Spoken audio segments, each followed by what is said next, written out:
What is up guys? Welcome back sa ating channel. And for today's video mga idol ay may dalawang bagay tayong ititest ngayon mga idol, kung saan ititest natin ngayon ang stability ng camera ng cellphone na ginagamit natin ngayon, which is Samsung A555 5G series. Ang pangalawa naman mga idol ay ititest natin ngayon ang audio quality ng wireless microphone na ito. Hindi ito sponsor mga idol, pero ito lang yung pinakamura na nakikita ko sa market, which is nagkakahalaga lang naman siya ng 399 pesos. So yan yung motor na gagamitin natin mga idol ngayon. So ititest natin ito sa motovlogging. Itong camera naman ng cellphone na to, ititest natin kung gaano nga ba kaganda yung stability ng kamerang ito. Para mabuo ang ating test ngayon mga idol ay yung cellphone natin ilalagay natin dito sa ating body camera na holder. At saka itong itong wireless microphone, isa lang naman ito. So ilalagay ko dito sa helmet natin. So titingnan natin ngayon yung stability ng cellphone natin at yung audio quality nitong mumurahing wireless microphone na nabili natin sa market.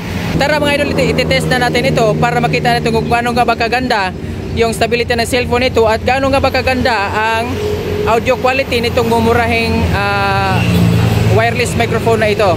Narinig nyo na boses ngayon mga idol is ito yung built-in microphone ng cellphone na ito mga idol. So hindi pa ito ginagamitan natin ng wireless microphone. Okay, let's go, tara.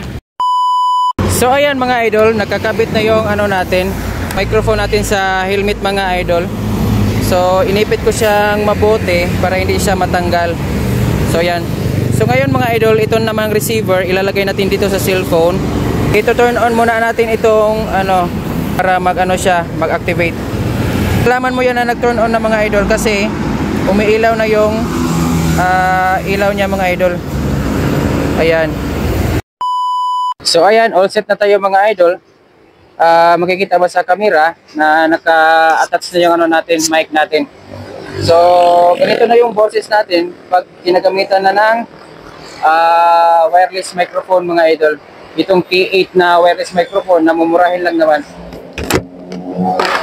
Okay, let's go. So, ayan, mga idol, kayo nang humusga kung ano nga ba ang kagandahan o kaibahan na ginagamitan ng wireless microphone versus sa built-in lang na microphone ng cellphone.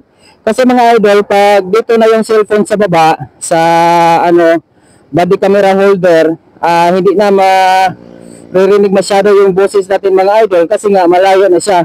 Yan po yung kagandahan nitong meron kang external na wireless microphone. So ngayon, first time natin ititest ito mga idol kung totoo nga ba na hindi masyadong maalog itong kuha nating video kapag gagamitan natin ng 60 fps ang camera ng Samsung A55 5G series mga idol. Kapag nagmo-motovlog kasi tayo mga idol, kung walang harang itong itong mic na sumasagap ng mga sounds, napakalakas ng hangin na masasagap nito mga idol, which is yung pagsasalita mo ay hindi mo na maririnig dahil nga sa hissing sound, dahil nga tumatakbo yung motor. Nahinto kasi yung pagmo-motovlog natin noon nung tumatama yung pandemic dito sa Pilipinas, yung COVID-19. Kasi nga hindi na allowed na lumalabas eh. So ngayon, itong ginagamit natin ngayon is regular na built-in na camera itong ginagamit natin ngayon sa cellphone na hindi na tayo gumagamit ng ng open camera na application. Itong boses na narinig nyo ngayon mga idol is direct ito, wireless microphone na K8 papunta dito sa built-in camera ng ating cellphone mga idol.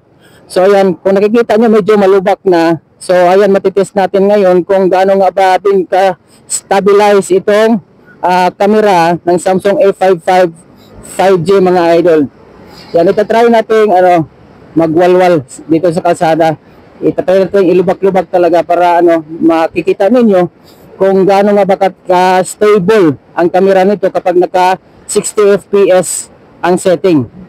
So papunta nga pala tayo ngayon sa Balamban, Cebu. Medyo malayo yung biyahe natin kaya naisipan kong maglagay ng body camera at matetest na rin itong gadget natin sa pag-vlog. So itong microphone kahapon ko lang ito nabili at ito namang cellphone natin na ginagamit mga idol sa pag-vlog is last 2 months pa ito na nabili natin, pero hindi pa natin ito natitest sa pag-motovlogging. So ngayon, matagal ko nang pinag-isipan na bibili talaga ng external na microphone para kahit gaano kalayo ka man, maririnig pa rin ng buo yung pagsasalita mo na mariregister doon sa video ng cellphone na ginagamit mo. So ngayon, ito yung pinakaunang motovlog na ititest natin ito kung gaano nga ba kaklaro itong boses na makukuha niya dito sa pagsasalita natin. Kasi yung microphone na ginagamit natin ngayon mga idol ay nilalagay ko dito sa sa helmet, kiniklip ko siya para hindi siya masyadong matatamaan ng hangin. Kasi pag dito sa damit ko sa baba, malapit dito sa sa body cam holder, ay tatamaan talaga siya ng hangin, which is pangit na siyang pakinggan. So ngayon ay nanapan ko siya ng paraan para hindi siya masyado makasagap ng malakas na hangin.